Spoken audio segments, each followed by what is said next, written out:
Here rates of vital events. Vital statistics give the data in the form of frequency distribution or in table. Okay, frequency distribution, you knows frequency distribution. Okay, means classes, values, frequency of that. Okay, that is the frequency distribution according to classification, and that given in the table format. Such data it is cannot be helpful to draw conclusion. Okay, so that kind of data we have solved practical that using of that type of data, so that data is not helpful to draw the conclusion. So if it need to be processed to analyze the situation, for example, state A and B, population of state A is 6 crore, number of death is 6 lakh, state B 90 lakh, and death of that state B is 1 lakh.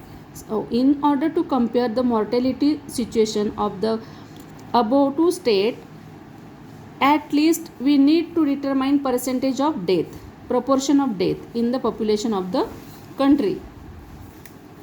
So to study vital event, mainly the rate of vital events are used.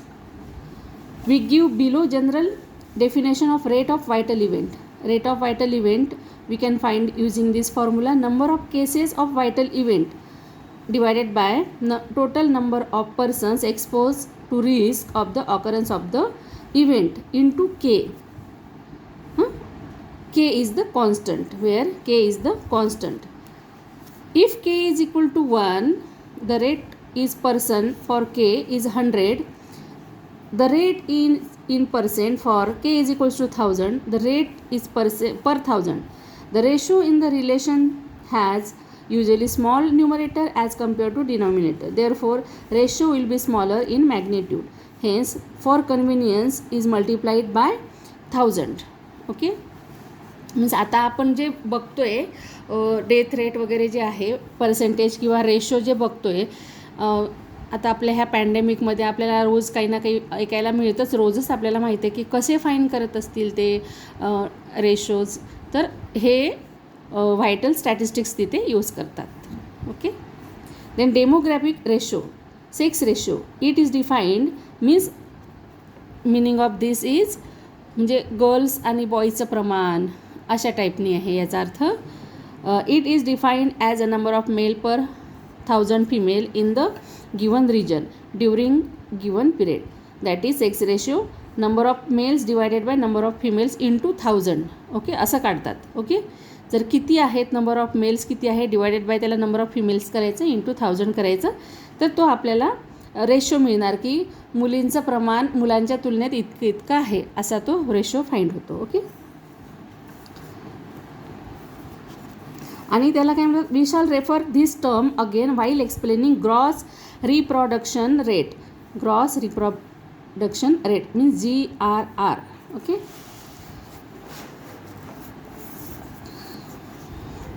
sex ratio is one of the indicators of social development. Smaller sex ratio indicates deliberate restrictions of female births using illegal gender detection test.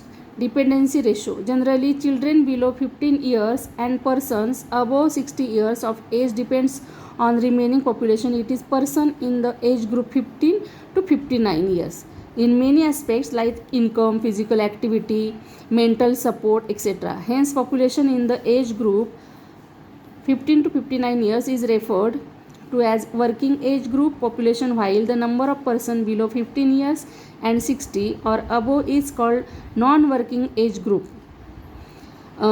Then total dependency ratio or dependency ratio is defined as number of person in non-working age group divided by number of person is in the working age group into 1000. Thus generally dependency ratio can be found number of children below age 15 years plus number of persons in the age group 60 and above divided by number of persons in the age group 15 to 59 years. The need for social and economics measure and policies has been partly identified by demographers using dependency ratio. If dependency ratio of a particular region or state large, then there is more burden of responsibility on working age group. Persons in that region, the care of the children is direct responsibility of parent, while care of aged person is a social obligation. Therefore, demographers are also interested in the projecting dependency ratio for different area. The development of the country depend upon the dependency ratio. Okay. हे तर तुम्हाला माहितीच आहे आता की घरामध्ये किती लोक कमवते असतात, मग लहान मुलं काम करत नाही, मोठी माणसं असली वयस्कर ते पण करत नाही, तर ह्याच्यावरती आपल्या देशाचं काय असतं म्हणजे तुमची डेव्हलपमेंट डिपेंड्स असतात. जर आपण म्हणतो ना आपल्या ह्याचा काय कमी झाला आहे, जे ग्रॉस रेशो म्हणतो ना आपण, जी डी पी ओके, ते माहिती आहे. Then death rate or mortality rate, how can we find? We discuss below different mortality rates or death rate. Crude death rate, CDR, this is the simple death rate used the measures mortality. Annual death rate is given by M is equal to annual death divided by annual mean population P into 1000. Interpretation, CDR is a number of death on an average per 1000 person.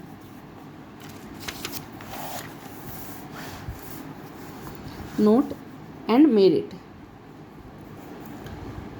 CDR is usually observed between 3 and 23 per 1000 persons. Since population varies over time, denominator in CDR is considered as mid-year population. Merits, CDR is easy to understand and simple to calculate. बघितलं आपण, खूपच सोपं आहे calculation करायला, छोटे छोटे फॉर्म्युले. आता ह्या सगळ्या आपल्याला काय दिलं, थिअरॉटिकल आहे. डिमेरिट्स पण आता खूपच मोठा आहे. CDR does not take into account the age or and sex distribution. It is generally observed that proportion of death in the age group 0 to 10 years and that of the age group 55 to 100 years is larger as compared to proportion of death in the age group 15 to 44 years. In other words, children at early age and person in old age are subject to higher risk of death and compared to youngsters.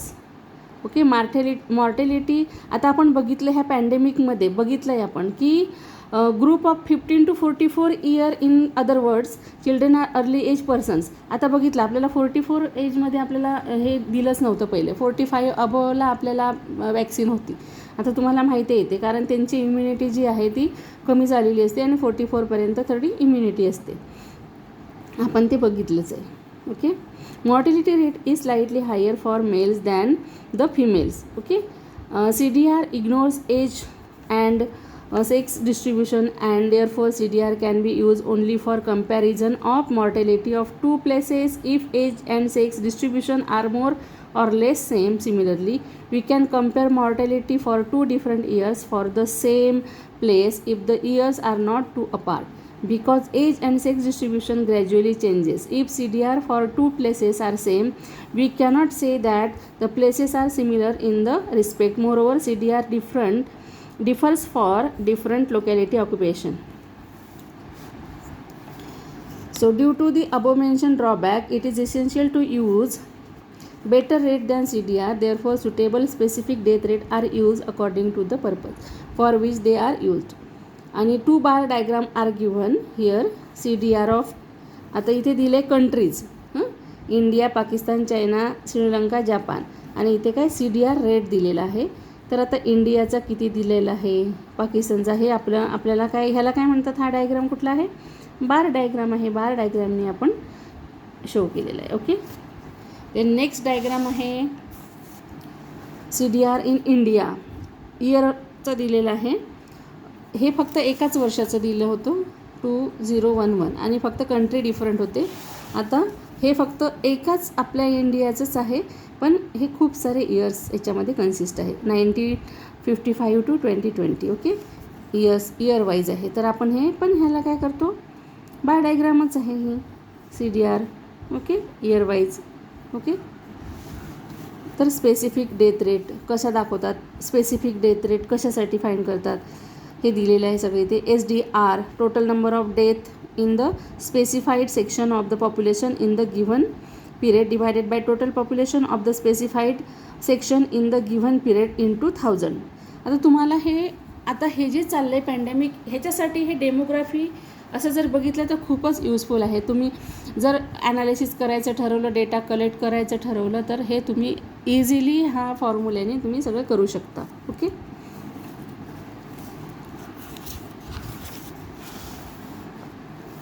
हे दिलेलं आहे. Suppose DI is the number of death in ith age group, PI is the total population of ith age group, the age specific death rate for the ith age group then denoted by MI and is defined as MI is equals to DI divided by PI. okay. PI काय आहे total population and DI is the number of death into 1000 and MI म्हणजेच काय find करतो आहे आपण death rate, specific death rate. Okay.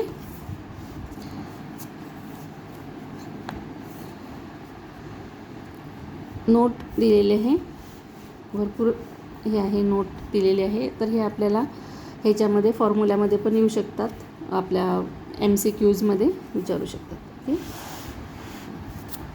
Then here CDR हे नोटमधलंच आहे. आता नेचर ऑफ एज SDR हे आहे. नेचर ऑफ एज SDR कसं नेचर असणार आहे. The force of mortality is high in the initial and later stages of life when a person growing the risk of death is minimum. Okay. म्हणजेच काय इथे ह्याचा अर्थ काय आहे, जर वय लहान असेल तर रिस्क डेथची काय असते कमीत कमी असते, आणि जास्त जे हायर एज म्हणते आपण रिस्क म्हणतो. आपण आता हे आपण आपल्या पॅन्डेमिकशी कम्पेअर करू शकतो की आपल्या घरात ओल्ड एज असेल तर हायर रिस्कवर होते ते सगळे. Okay. This is clearly seen by the nature of age SDR. Okay. Age SDR is very high in the first year of human life. It is called as infant mortality rate. It decreases up to age group 10 to 14 year and attains minima. Afterward it slowly increases up to age group 50 to 54 years, then onwards after age 55 years and show rapid increase in the nature of age. SDR is most commonly found in almost all the countries. The graph of SDR is like bathtub or U-shaped as shown in below. Okay. This type parabola आपण म्हणतो ना. Okay. आणि infant mortality rate कसं fine करतात, IMR is equal to number of death before completing their first year divided by total number of live birth during the year into 1000. ह्या टाईपने solve करते